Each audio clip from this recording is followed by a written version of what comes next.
What do you think of when I mention coffee, or coffee house in a historical meaning? You might think of the coffee houses in the Arab Muslim world with their initial adoption of the beverage, or about the first European coffee houses in Italy, or about the Parisian coffee houses during the Age of Enlightenment. You might even think of Deloitte's coffee house in London, which was the beginnings of one of the largest insurance and reinsurance companies in the world. But even though all of those coffee houses have interesting stories in their own right, there is usually one aspect of coffee house history that is often overlooked and even forgotten about by many people, and that is the historic Viennese coffee house scene, which arguably had just as much influence on the world's history as did all the other coffee houses. And it is due to this influence that the quote Viennese coffee house culture is today part of UNESCO as an intangible cultural heritage. With all that said, this video is sponsored by Blinkist, which has some very interesting features, but more on that later. So why did Vienna, of all places,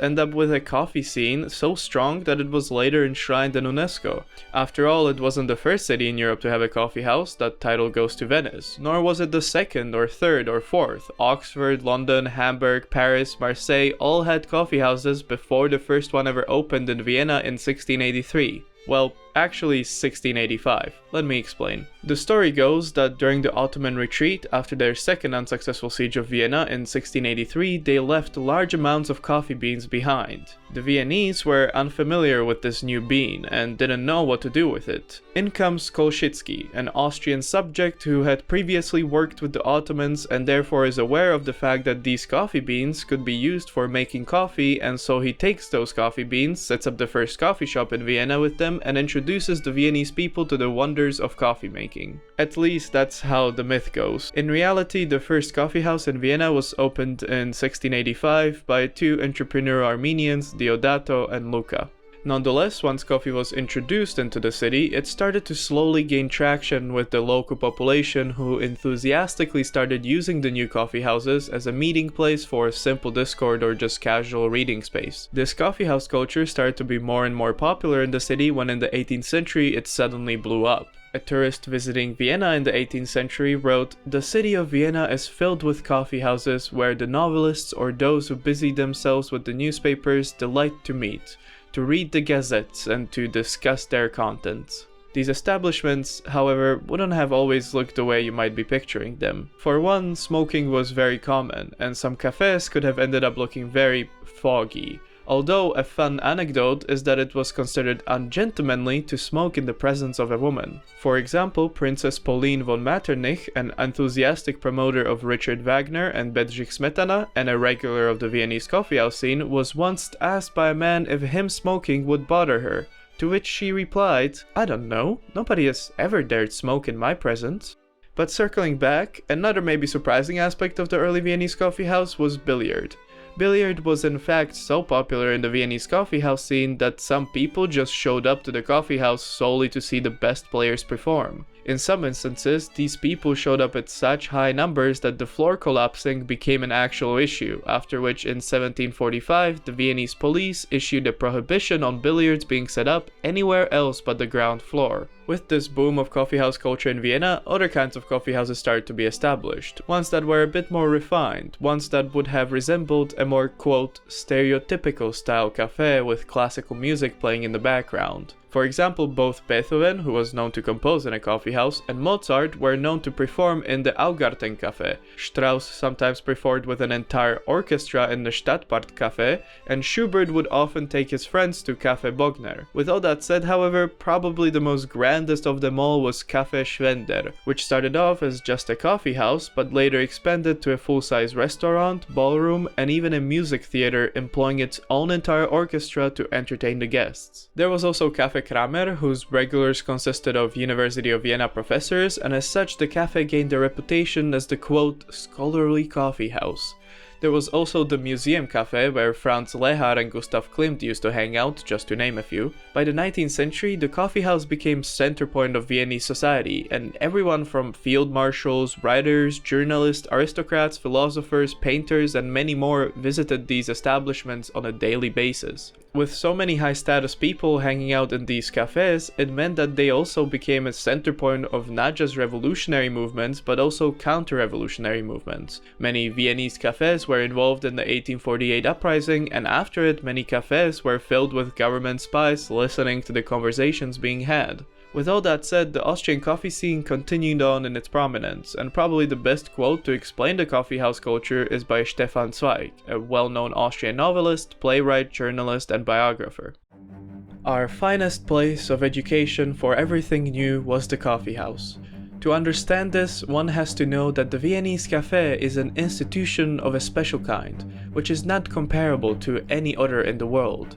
It is actually a kind of democratic club, accessible to anyone for an inexpensive cup of coffee, where every guest can sit for hours for this small obelisk, discuss, write, play cards, receive his mail, and above all, consume an unlimited number of newspapers and journals. In one of the better Viennese coffee houses, all Viennese papers were available, and not only the Viennese ones, but those of the entire German Empire, as well as the French and English and Italian and American ones. In addition to all the important literature and art magazines of the world, the Mercure de France, no less than the Neue Deutsche, the Studio, and the Burlington magazine. Thus, we knew everything that went on in the world firsthand. We knew of every book that appeared, of every performance no matter where it took place, and compared the critiques in all newspapers. Nothing perhaps has contributed as much to the intellectual agility and the international orientation of the Austrian as the fact that he could exhaustively find out in the coffee house about all activities in the world and discuss them at the same time in the circle of his friends. We sat there daily for hours. Nothing escaped us, for thanks to the collectiveness of our interest, we followed the orbis pictus of artistic events not with 2 but with 20 and 40 eyes. What one overlooked, the other noticed for him.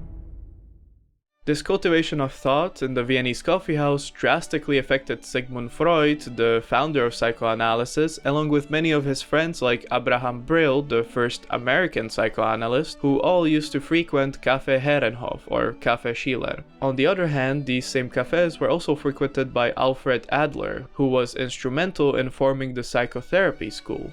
By the turn of the 20th century, Vienna had around 600 to 1,000 coffee houses, and its coffee house culture had spread all across the empire. Viennese-style coffee houses could be seen in Budapest, Zagreb, Prague, Krakow, etc. And in one of these coffee houses in Krakow sat a man in exile, a man called Lenin, a man who met another man to whom he referred to as a wonderful Georgian, a man known as Stalin.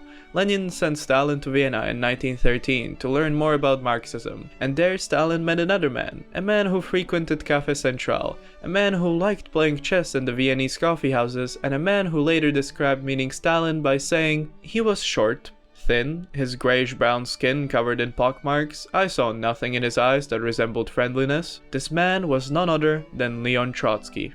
There's a famous anecdote about Trotsky where an official warned Count Berchtold, Foreign Minister of Austria-Hungary, saying that if a war was to start, it might provoke a revolution in Russia or even within the Habsburg monarchy itself. To which the foreign minister jokingly replied, "Ha, and who will lead this revolution? Perhaps Mr. Trotsky sitting over there at Café Central."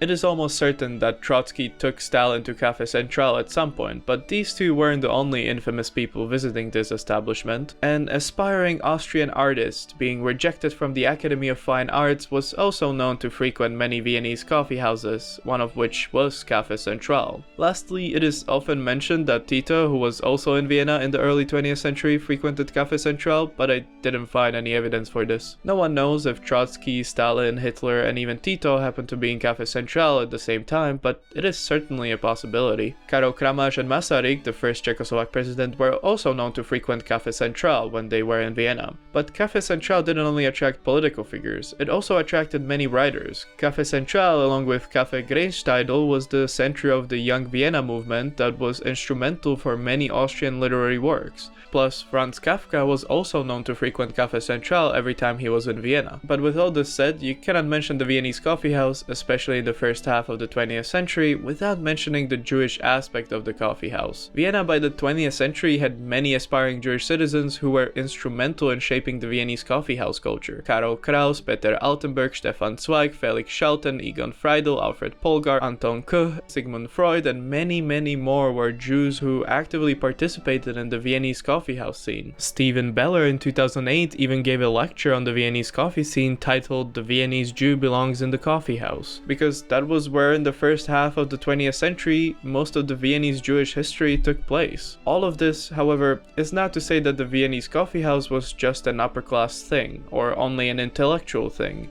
It permeated all the social classes of the Viennese citizens. For every Café Central there was a working class cafe, like Café Weghuber, located in Vienna's 7th district, which at the time of the 19th century was the center of the Viennese silk factory business. In this sense, the Viennese coffee houses weren't just for gathering of intellectuals, they were places where young people used to gather and flirt, where business meetings were conducted, where illegal card games were played in secret backrooms, where workers decomposed after a hard day in the factory, and where political movements were organized. For example, Café Elis was the center of the Austrian Nazi movement, and it was even the headquarters during the unsuccessful Austrian Nazi coup attempt in 1934. What makes the Viennese coffee house so crucial and so fascinating is that it wasn't just one social class or one political movement that used them, it was everyone. From the intellectuals to the working class, from the fascists to the socialists, from the rich businessmen to the poor factory workers, all hung out in Viennese coffee houses. However, the Viennese coffee house culture suffered a very hard blow after the Second World War.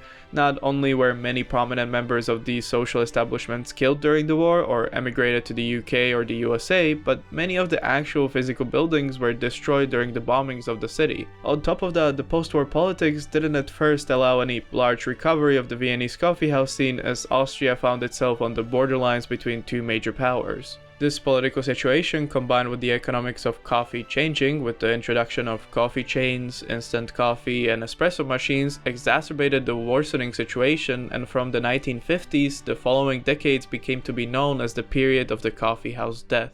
With all that said, in recent decades, a renewed interest into the history of the Viennese coffee house along with rising tourism helped few of the old surviving coffee houses stay afloat and start thriving once again.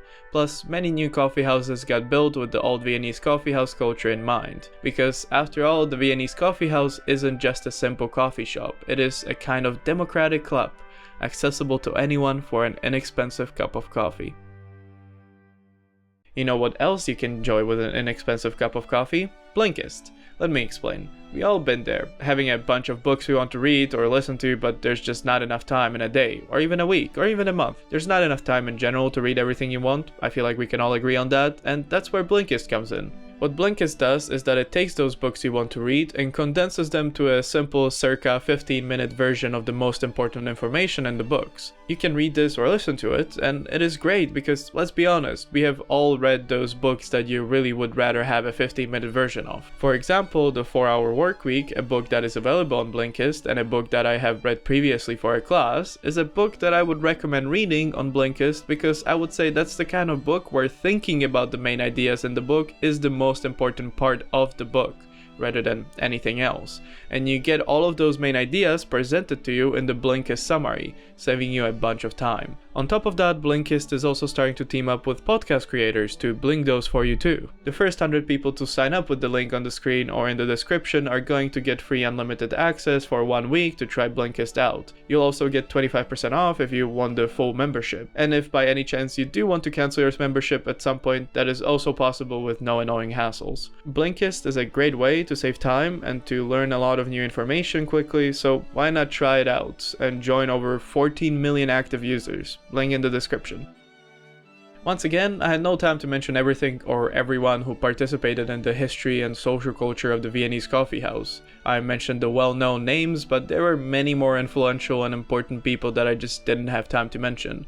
I also didn't have time to mention the Viennese innovations and contributions to the process of making and serving coffee itself, which were also quite large. But as always, these videos can only be so long, and I hope you found this video informative and entertaining. As always, thank you very much to my patrons. These videos wouldn't be possible without them, and stick around for history.